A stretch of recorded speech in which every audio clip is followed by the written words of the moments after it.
The demeanours of the Palestinian observer and Israeli ambassador said as much as their words ever could. To this council, Israeli blood is cheap. This is a travesty, and I am disgusted.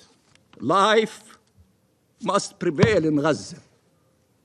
Must prevail in Gaza. Freedom must prevail in Palestine.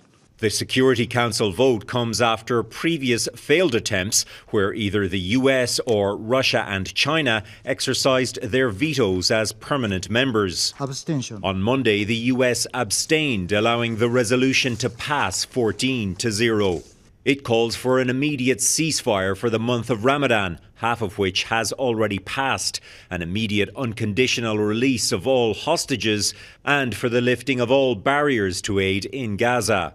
The UN Secretary-General Antonio Guterres said the resolution must be implemented. Failure would be unforgivable.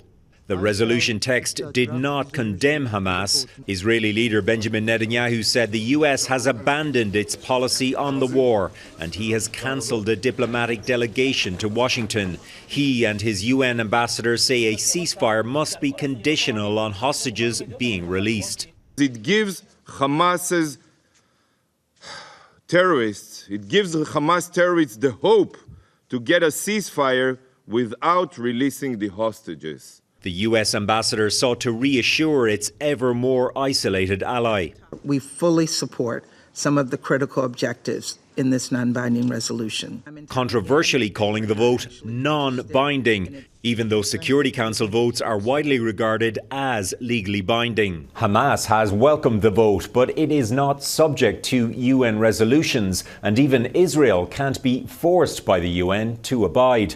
Ultimately, the power to sanction Israel would lie in the hands of world powers, in particular the US. Jackson? Redmond Shannon in London, thanks.